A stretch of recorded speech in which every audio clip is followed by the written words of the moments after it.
Today is a little bit more advanced, but I think it's something that is good to know. Hi, Connie.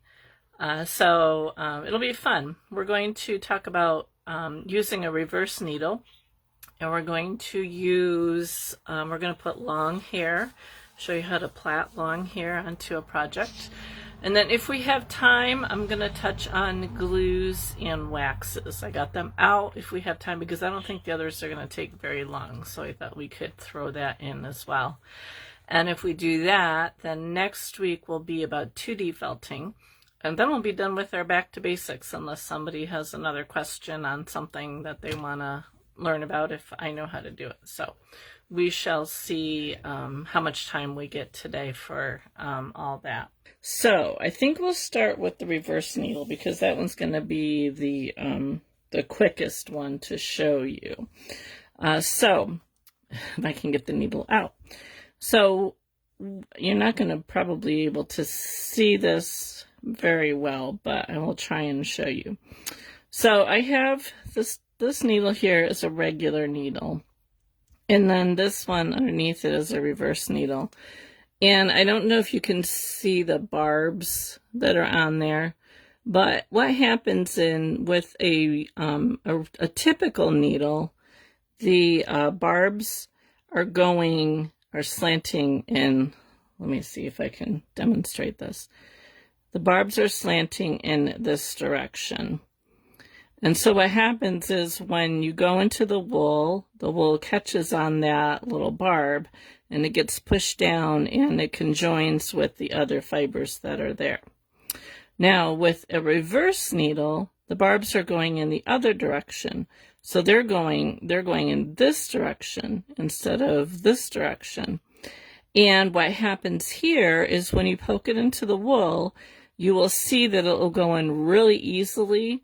But then when you pull it out, it kind of grabs. And so what it does is it pulls the fibers that are in the project out. So why do you want to do that? I'm going to tell you. And to show you, if I stick my reverse needle in my mat here, it goes in super smooth. Compared to this one, there's a little give when I push it in. When I pull this one out, it's really smooth. But when I go to pull this one out, there's some pull to it. And I don't know if you could tell, but it actually pulled some of the wool up through there. So to use that, there's a couple instances that you might want to use that. Now this is one of my donkey trials that I made earlier that I wasn't happy with. So I thought he would be a good test subject to kind of play around with. So what I've done here is I had already started to put a top coat on this. And if you want to blend your wools, so like if you have a couple colors and you want to blend them together, like what I did on the donkey that I made, I had put some of the brown on his head, and then I used the reverse needle to pull the white through so it blended it a little bit more so it wasn't quite so harsh. So you can do that. I'm just going to grab a different color wool here. And what you can do is if you have a couple different colors, if you put, we'll just throw this on top here just to show you. So you would put your base color. Now if you're doing like two browns, I would do your base without the core. I would just use your brown to do the base. And then if you wanted to add another brown on top of it and just kind of bring that one brown in on top of the other brown, this is how I would do it. This is going to bring in some of the white from the core wool on as well. So let me just get this kind of felted down here.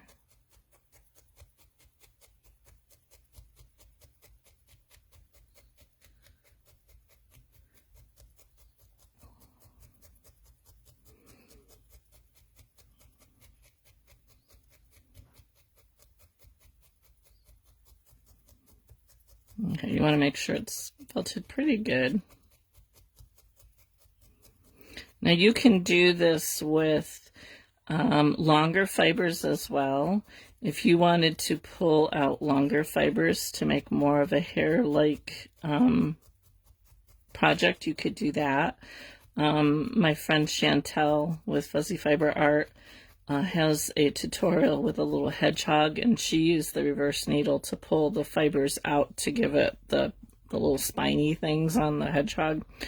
So once you have it felted, what you're going to do is you're going to stick your reverse needle in, and then you're going to pull it out. And what's going to happen is as you do that, it's going to pull some of those fibers out from underneath. I'm not sure how well you're going to be able to see this, but if you can see the fibers are starting to come out from down below. So depending on how deep you put your needle, so I'm getting some of that brown and some of the white. So if you wanted to blend your colors, what you would do is once you get some of it pulled out, you would go back over it with your needle and poke it down, and then that would kind of blend your colors a little bit better than just laying them on top of each other. So if you can see how that white has shown through there, just kind of gives it a little different appearance. Now if you wanted to do like Chantel did with her little hedgehog, I would probably use a longer fiber instead of a bat like this, but you would just basically do the same thing, go around and pull up the fibers and just leave them like that, giving them the appearance of like the little hedgehog. I'm going to try that eventually when I get around to it, doing a hedgehog that way. I think that would be fun, but I wouldn't use the fibers like this because they don't give the same appearance as you do with the longer fibers. So but so basically that's, now I'm sure there's probably other uses for a reverse needle. That's pretty much all mostly what I just use it for is for blending. So just when you want to add a couple colors together and pull out one of the colors underneath. So that's the reverse needle. So I'm going to put that away so I don't get it mixed up. Okay, now we're going to talk about plaiting on fur, adding long hair. Now this guy's kind of small, so it's going to be kind of hard to do him, but I pulled this guy out. This is a little fox that I made a couple years ago. He needs some refreshing, but you can see his fur is not like super long, but if you can look here, you can kind of see how it goes on. And then what you do is once you get it on, you can trim it with the scissors, which I'm not very good at trimming. I think I need to take some hair cutting lessons or something. And then this is just I guess it's a comb brush to clean out your combs. You can get them metal like this. You can get plastic ones. I like the metal one. But then you can just use it to brush out your item. You can also use like a soft toothbrush. Doesn't work quite as well as the other, but so I'm going to show you how to get this effect. And this I did quite a while ago. It's like one of the first few things that I did, putting longer hair on an item. Hi Sheila, welcome. So I'm going to show you how to do that. And we're just going to use this little guy here. So when you're doing hair, you want to have a fiber that's a long staple length. You don't want to use the bats because the bats won't work as well. So this is a merino top from Living Felt, and I just had some extra here that I pulled out. And what I like to do is, to begin with, is I like to pull out some lengths of what I'm going to be using and to trim them, because obviously for this guy we don't need lengths that are this long. Grab my other scissors here. So I'm going to cut this in half because I think half will be long enough. So you could actually like just go through this and then just cut, you know, however long you want it to be and use that. So we're going to start with this. And what you're gonna do, I'm just gonna kind of mess this up here just a little bit here so it doesn't look so cut. I mean, you're gonna trim it anyway. And we're gonna make just like a little, I don't know what you want to call it, just a little pile here. Try and get them all about the same length. And about, you want a pretty decent thickness of them. Hi Carla, I am doing a demonstration on how to add long hair to an item. So we're just getting started with that. I'm not really making anything. I just had this guy in my oops basket as to show you how to do it. So instead of making something new.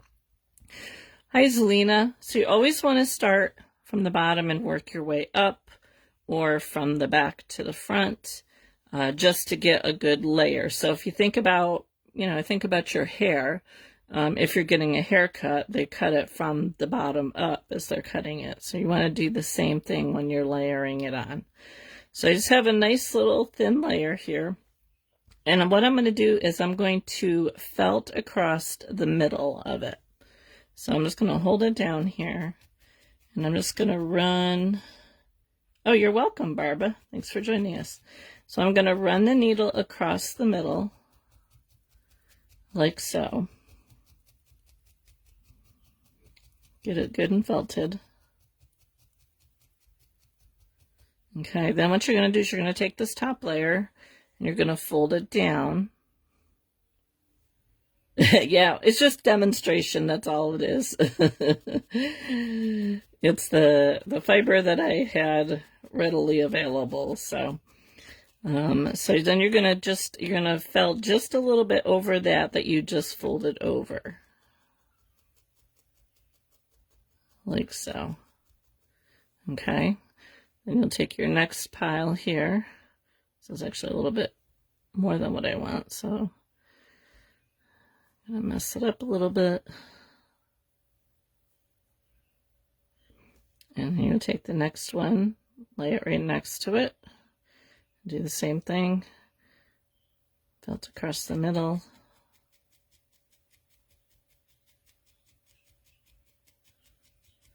Yeah, color doesn't matter. You just want something with a long staple length. So you want like a tops, a merino, or something that's like a long staple. Okay, crossed, fold it down. I don't like to do long hair because it takes a long time to do. So I haven't done a long haired item in a while just because it takes a long time.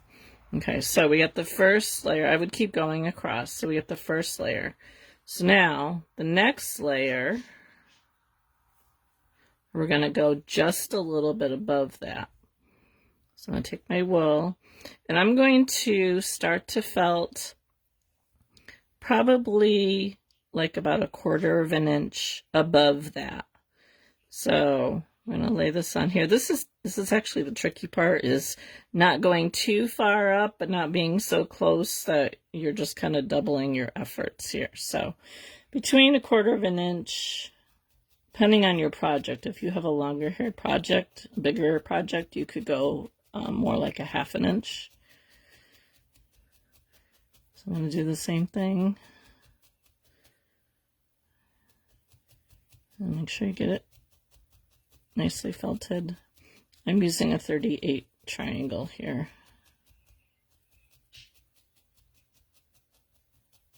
Okay, and get it felted, fold it down.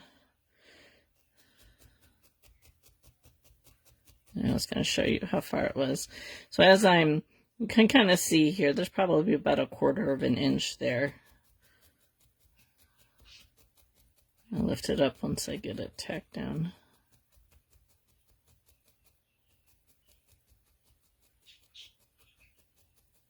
Okay, let's see if I can lift it up here. So you can see it kind of is hitting up. The bottom of it is right at the top of the first layer. So I just kind of comb it down. You can use your needle to comb it down a little bit. Get some more here.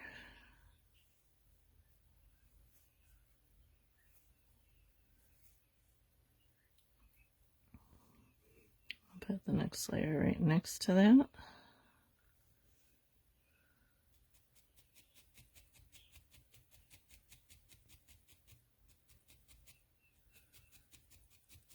It's going a little bit farther than the first layer was, but that's okay.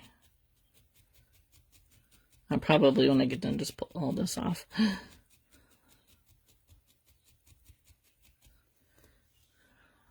Roll down.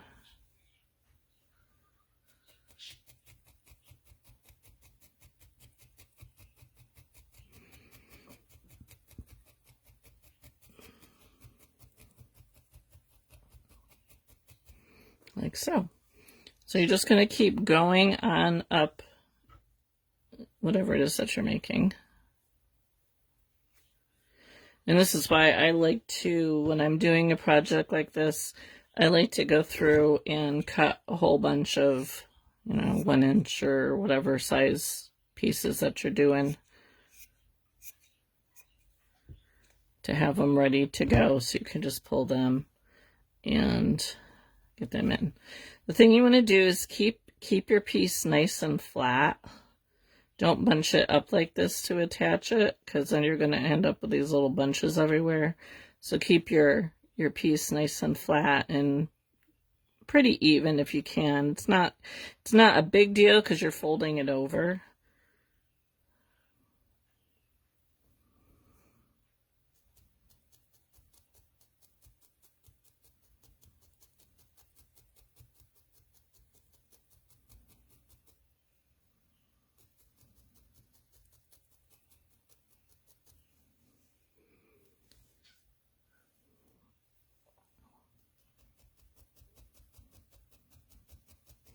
So you can see why this takes a long time.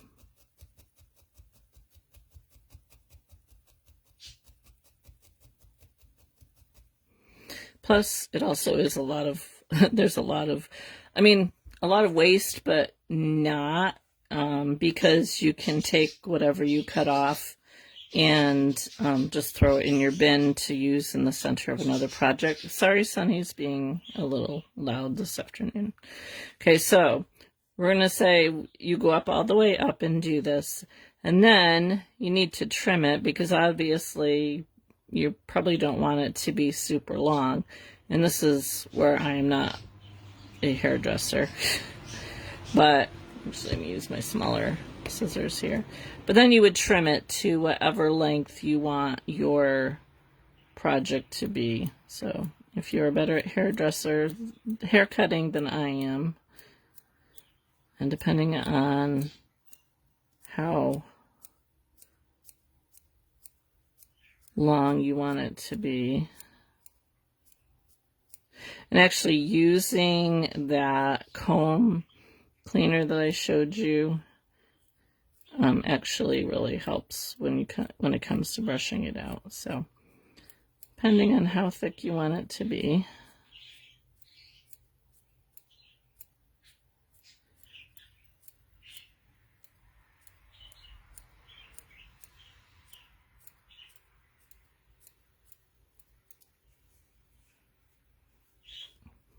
You have all these little bits here. And then you would just take your comb and comb it and trim it and what have you.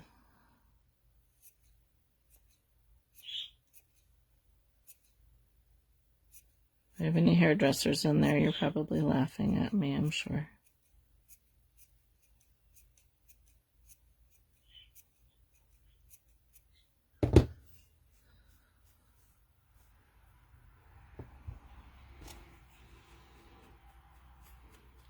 So I would wait. I mean, you can trim it as you go, but I usually wait until I'm pretty much done before I trim it.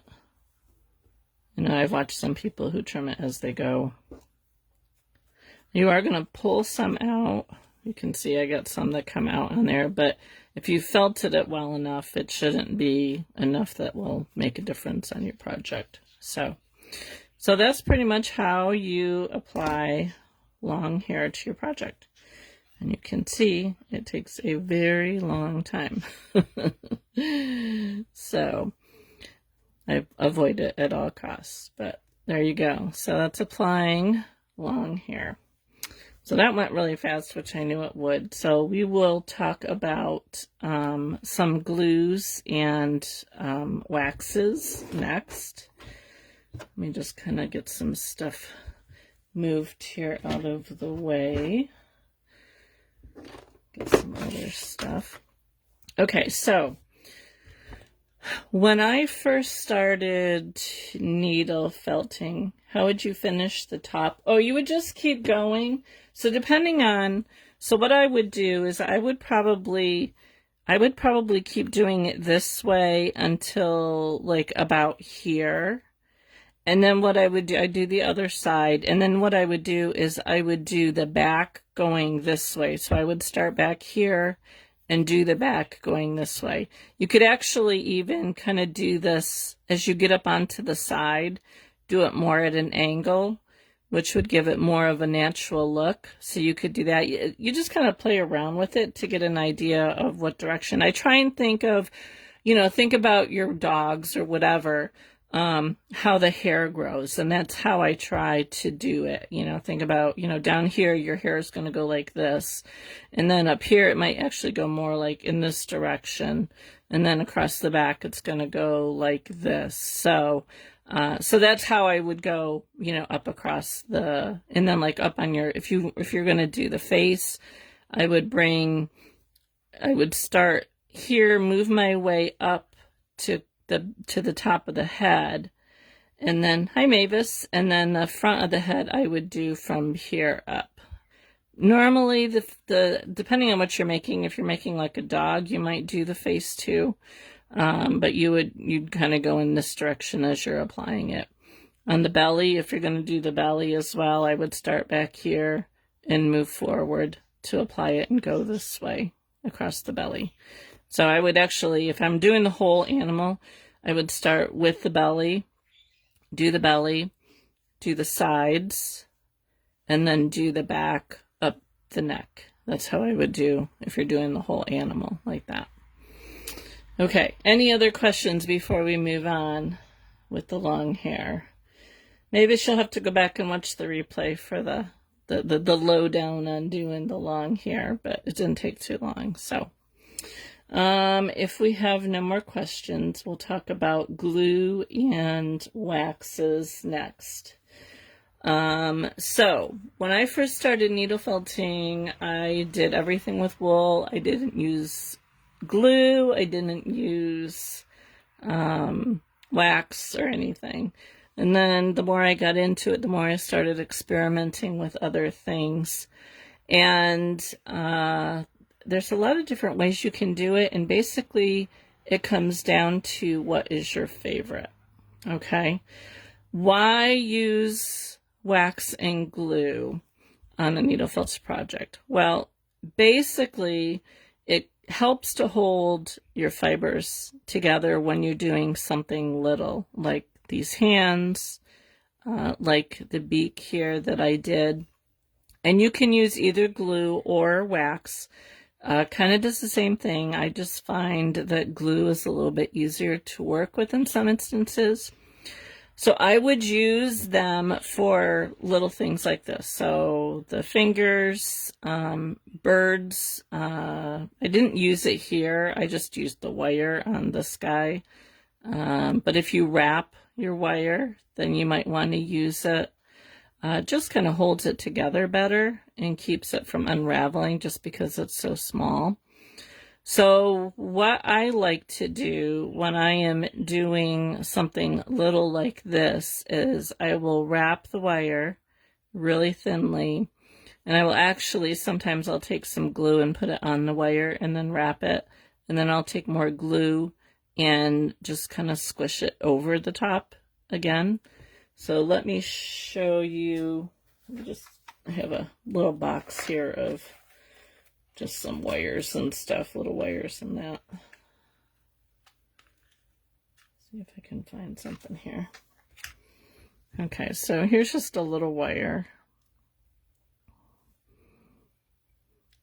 Let's say I want to do a finger.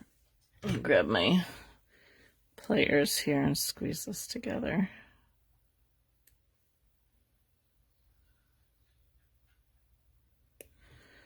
And since I have this wool out, we'll use this.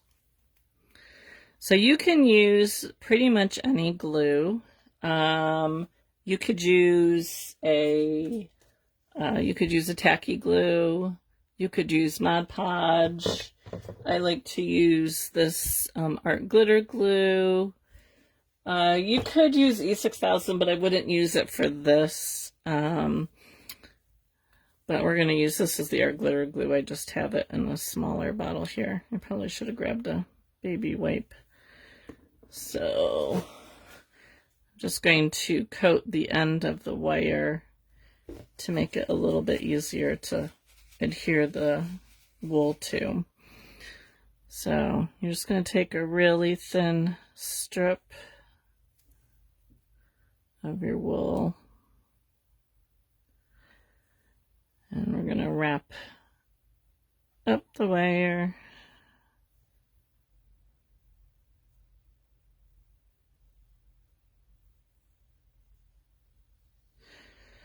Now, what I would probably do is I would probably get up to this point here and fold over, depending on what I'm making, fold the wire over. So that helps the wire not to poke through at the top. And then just come back down.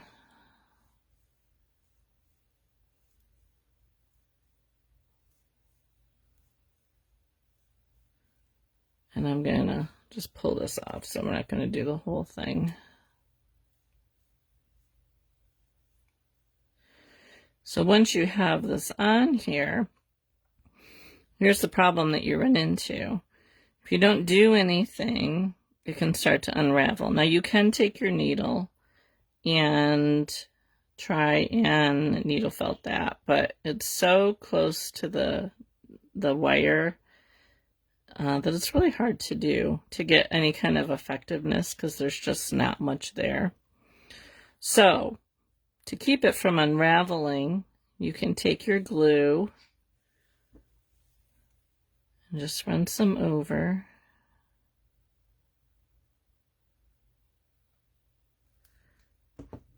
And then just kind of work it into the wool.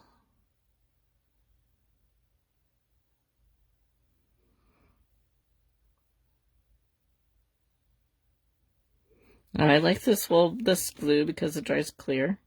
So you can't even tell that I used it on these fingers.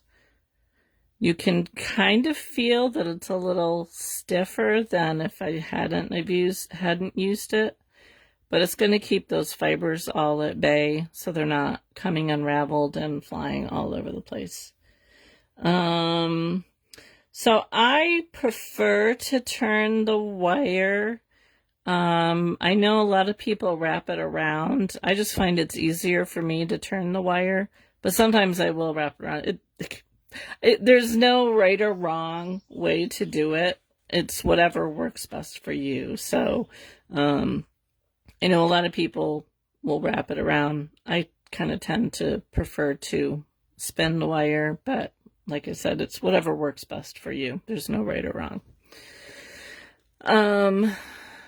For this guy here, I also used the glue. I just used a piece of wire and I wrapped it up, and then I used the glue over top of it once it was on there. And because it dries clear, you can't even really tell that there's been glue on it. So if you're using a glue, make sure that it's a glue that will dry clear for you. Now, you can do waxes as well, and there's a few different things that you can use. I have played around with a few of them. They're okay. So I'm using this art glitter glue, which you can get on Amazon. But you can use really any kind of glue. You can use Mod Podge. You could use just a tacky glue. Just something that dries clear. You want it to dry clear. Now, for waxes, there's a few options that you can do for waxes. So Danny Ellie, I think that's how you say her name, makes these little melties. She is in the UK, but I found to order the box from her with shipping was very reasonable. So basically, this is how hers come. They're just these little, she's got beeswax, and I don't know what other stuff she has in them, but they're kind of fun because they come in all these different shapes and stuff. And what you do is, I'm not going to demonstrate these, but you would put it like into a little wax melter. I have that glue works very well in other projects. It definitely does. I use it all the time because it dries really fast, unless it's humid. It doesn't dry very fast when it's humid, but it does dry very fast. And I use it for my eyes too when I'm gluing in my eyes. So you would use like a wax melt warmer kind of a thing and drop one of these in there. I was just looking to see if I could find I think it's up here. As everything falls down. I bought this at, I just bought this at Walmart or something like that. And, I think it came with this. So it's just a little heat pad. I don't remember if it came with this or if I had this and it like just fit in there perfectly. I forget what. I think it might have come with it.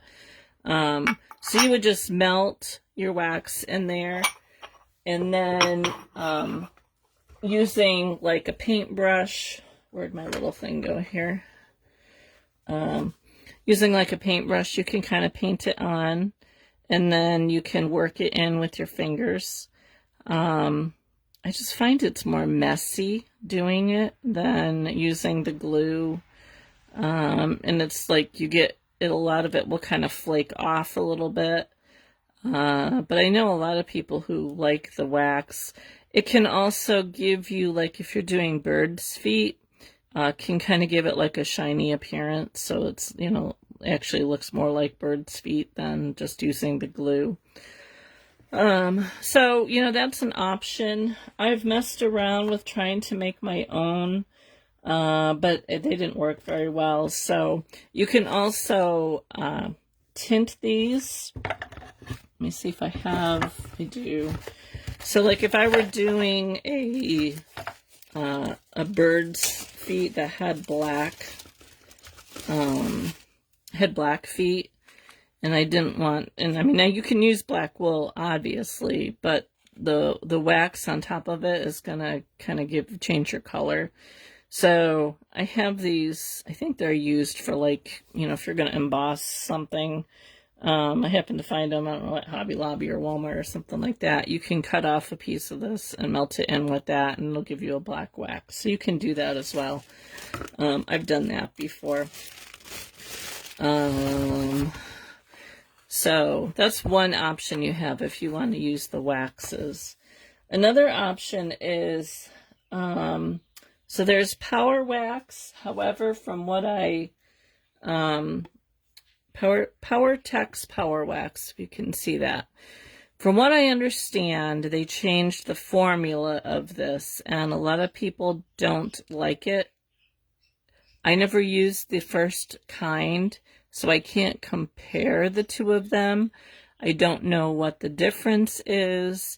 This is used mostly with painting, but I guess people have found that it works really well for, using it for your little needle felted objects as well. And basically, it's just a soft wax. So you would just kind of get some on your fingers, and then you would just work it into the wool. And it does the same thing as the glue does. It just kind of helps to hold those little fibers in place.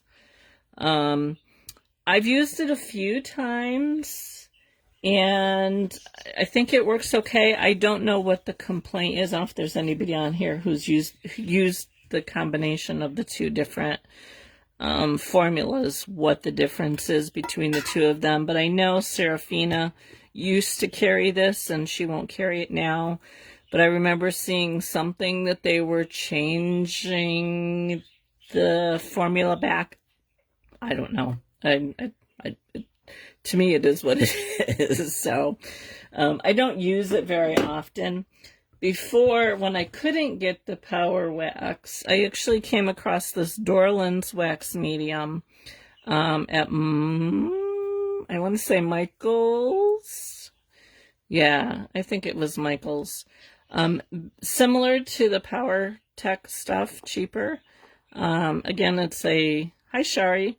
Again, it's a soft wax. I actually kind of like this wax. As you can see, I've used it quite a bit. But the same thing, you just get some on your thumb and your finger and just work it into the wool.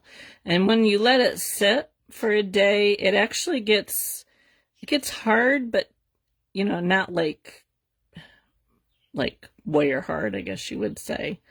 So it just gives you a little coating and keeps those wires from, the fibers from getting unraveled and, you know, having all the little flyaway fibers when you're working with something small like this. The only thing that I don't like about this wax compared to the PowerTex wax is you have to kind of wash it off because it kind of sticks to your fingers. So when you're doing like a lot of little fingers like this, it kind of gets to be annoying. And even like using the baby wipes, it doesn't always come off. So I usually tend to have to go wash my hands after a little bit if I'm doing a bunch of them. But it does work. I do like when it's dry. I do like how it feels. So that's, you know, another option. But honestly, I've started using the glue. My friend Chantel just uses, I think she just uses Mod Podge.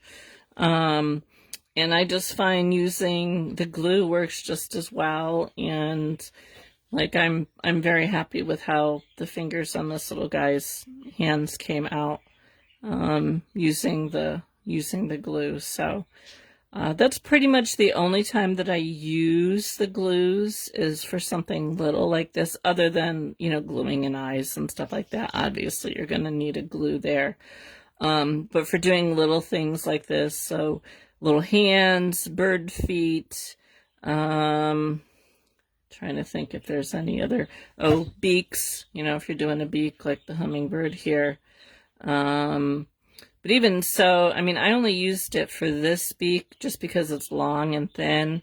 Most of my bird beaks, I don't usually put anything on them. I just need to felt them, so I don't usually put much on those ones. So I think the only other glue that I will use is I'll use some E6000, but I only use that if I'm gluing something onto something. So like wood slice. So if I want to put one of my projects onto a wood slice, I'll use the E6000. I guess you could maybe use hot glue, but I don't know, it's more work to get the glue gun out and put the glue in it and wait for it to warm up than it is to use something like this. It doesn't smell the greatest, but I'm usually only using a little bit at a time. So another thing you can do depending on what you're making, so like my cottage that I recently made, I used a sheet of wool. If you saw, I just shipped out my other order, so I can't show it to you, but I cut out a piece of wool and then I felted over the top of it.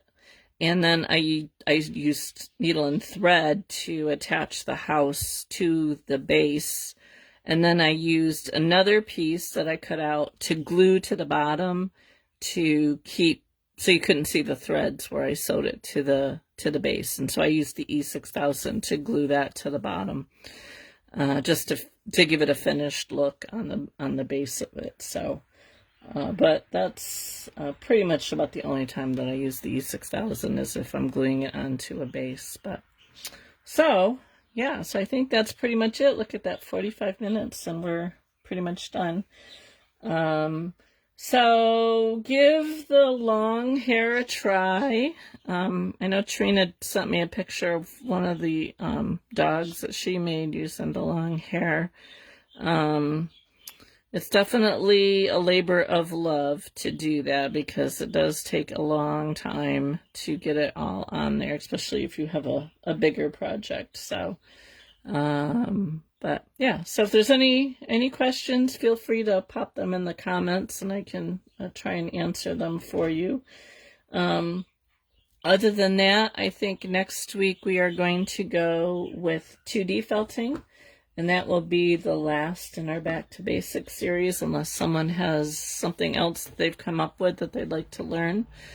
Reminder, tomorrow over on my Whimsical Creations page, we will, yeah, it is definitely an interesting topic. So over on my Whimsical Creations page tomorrow, there will be a post that goes up for a giveaway to win this little hummingbird. So follow the directions over there. The drawing will be on Monday, and I will post the winner Monday. Do not fall to any scammer who might pop in there and say, hey, you won on your comment, because you didn't win. And I will get that guy out of there. So, but I keep finding these Angelina fibers don't like to felt very well, so I keep finding them and having to trim them off. But so yeah, so hop on over there tomorrow and enter to win the little hummingbird here if you are a U.S. resident. If you aren't a U.S. resident, I apologize. Tell the shipping companies to reduce their rates. So, or if you do live in Canada and want to enter and want to pay the shipping, you are more than welcome to join that way. So, but yep, that's it for today. Join me next week. We will do a little 2D felting. I think I already know what I'm going to do. I just have to find a pattern that I want to do it with. Something small, good way to start. So anyway, so that's it for today. Thanks for joining me. I hope you have a good weekend. My daughter's birthday, 25th birthday, is today, my youngest. We are celebrating tomorrow with the rest of the kids, minus my Pennsylvania son. I just made 2 cheesecakes for that. So, but that's it for today. So thanks for watching, and I will catch you guys next week. Same time, same place.